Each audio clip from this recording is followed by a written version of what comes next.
সম্মানিত সাংবাদিক বন্ধুগণ, আপনারা ইতিমধ্যেই অবগত হয়েছেন ইউনাইটেড নেশনস হিউম্যান রাইটস এর একটি টিম বাংলাদেশে এসেছে।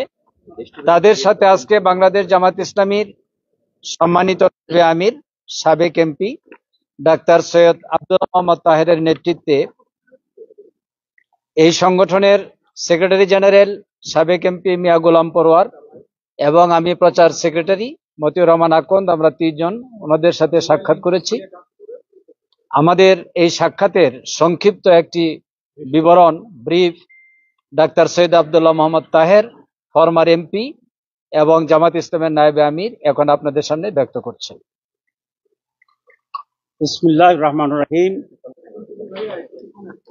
সম্মানিত সাংবাদিক বন্ধুগণ, আসসালামু আলাইকুম ওয়া রাহমাতুল্লাহি ওয়া বারাকাতুহু। বাংলাদেশের যে ঐতিহাসিক পরিবর্তন সূচিত হয়েছিল 5ই অগস্টে এবং বাংলাদেশের মানুষ নতুনভাবে যে স্বাধীনতা অর্জন করেছে এবং সেই সংগ্রামে গণবিপ্লবের সময়ে স্বৈরাচারী শাসক যেরকম অত্যাচার, হত্যা, খুন ইত্যাদি পরিচালনা করেছিলেন, সে বিষয়ে আমাদের সরকারের অনুরোধে, বর্তমান কেয়ারটেকার সরকারের অনুরোধে জাতিসংঘ থেকে হিউম্যান রাইটস কমিশনের একটা ফ্যাক্টস ফাইন্ডিং টিম বাংলাদেশ সফর করছে, আপনারা জানেন, ইন্টারিম গভর্নমেন্টের অনুরোধে। এবং তারা বাংলাদেশে বেশ কয়েকদিন ধরে অবস্থান করেছিলেন। বিভিন্ন দলের সাথে, গ্রুপের সাথে তাদের আলোচনা হয়েছে এবং ওরা আগামী শনিবার চলে যাবেন। এই মুহূর্তে বাংলাদেশ জামাত ইসলামীকেও তারা আমন্ত্রণ করেছিলেন। তাদের সেই দাওয়াত পেয়েই আমরা আজকে সাক্ষাৎ করতে এসেছি। কয়েকটি বিষয়ে আলোচনা হয়েছে। তাদের এটা মূলত ফ্যাক্টস ফাইন্ডিং টিম। এরপরে আরেকটা টিম আসবে যারা বিভিন্ন ক্রাইমসের, হত্যাকাণ্ডের ইত্যাদি বিষয়ে কিভাবে বিচার হবে, সরকারকে সহযোগিতা করবেন, সেই টিম পরে আসবে। আমরা মূলত বিগত স্বৈরাচারী সরকারের এই দেশের উপরে, দেশের জনগণের উপরে যে নানাবিধ অত্যাচার করেছে, হত্যাকাণ্ড ঘটিয়েছে, সেগুলোর উপরেই তারা আমাদের কাছে জানতে চেয়েছিলেন। আমরা সে তথ্য দিচ্ছি। আপনারা জানেন যে এই স্বৈরাচারী সরকার 72 থেকে 75 সালে ক্ষমতায় ছিল, তখনও প্রায় 30,000 লোককে তারা হত্যা করেছিল। এরপরে বিডিআর যে ঘটনা, সেই ঘটনায়ও আমাদের অনেক অত্যন্ত প্রমিজিং সেনা কর্মকর্তার যে হত্যাকাণ্ড ঘটেছে, সেই হত্যাকাণ্ডের সাথেও এই স্বৈরাচার জড়িত ছিল, আমরা সেটা উল্লেখ করেছি। আমরা উল্লেখ করেছি হেফাজতের যে সমাবেশ ছিল, সেই সমাবেশে মাস কিলিং হয়েছিল, শত শত লোকের হত্যাকাণ্ড তারা ঘটিয়েছিল শাপলা চত্বরে, আমরা সেটার কথা তাদেরকে বলেছি।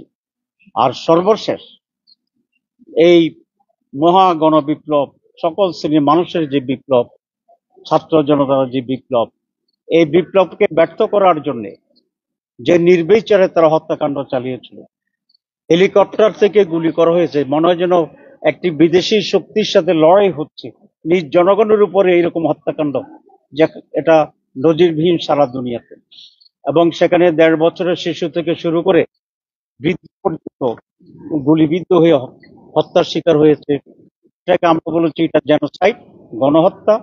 এটাকে জেনোসাইড হিসেবে টেক আপ করে যেন সুষ্ঠু বিচার হয়, সেই ব্যবস্থা গ্রহণ করার জন্য, এবং সেই বিচারটির জন্য একটা স্পেশাল ট্রাইব্যুনাল গঠন করে আজ ইন্টারন্যাশনাল ক্রিমিনাল কোর্ট, যেটা হবে আইসিসি, সেটার কতিপয় আইন সংশোধনের মাধ্যমে ক্রাইম এগেইনস্ট হিউম্যানিটি এই নামে একটি ট্রাইব্যুনাল করে তদন্ত এবং সঠিকভাবে যেন এটার বিচার অনুষ্ঠিত হতে পারে, সেভাবে বাংলাদেশ সরকারকে তারা যেন সহযোগিতা করে, এবং সে বিষয়ে আমরা অনুরোধ করে আসছি।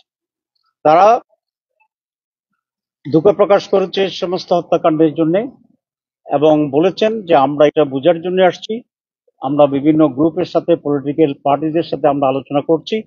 আমরা এই ফ্যাক্টস নিয়েই আমরা ফিরে যাব এবং এটার ভিত্তিতে মৌলিকভাবে বিচার কার্যের সহযোগিতা করার জন্য প্রয়োজনীয় আইন সংশোধন করার জন্য যে এক্সপার্ট তারা আসবেন এবং তারা বাংলাদেশ সরকারকে সর্বতভাবে সহযোগিতা করবেন।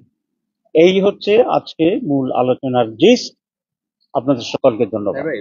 ধন্যবাদ। তারা কি বলেছে, আপনি যেটা বলেছেন যে বিচারটা কবে নাগাদ হতে পারে এইসব বিষয়ে?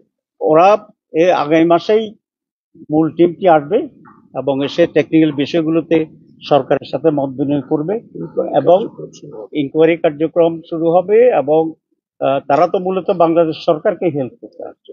তো তারা বলেছে, আমরা বলেছি অ্যাজ সুন অ্যাজ পসিবল। তবে আমরা একটা কথা জোর দিয়েছি, যেন বিচারটি সঠিক পন্থায় এবং সঠিকভাবে হয়, কোনো ভুয়া বা ফলস কোনো কিছু এখানে যেন না আসে এবং প্রয়োজনে বর্তমানে যে আইন আছে সেই আইন সংশোধন করতে হবে এবং সেই জন্য যে এক্সপার্ট সে এক্সপার্টের এখন ওয়ার্ক করতেছে। সুতরাং অ্যাজ আর্লি অ্যাজ পসিবল এটা তারা শুরু করবে, আমাদের গভর্নমেন্ট শুরু করবে, তারা হেল্প করবে। সবাইকে ধন্যবাদ।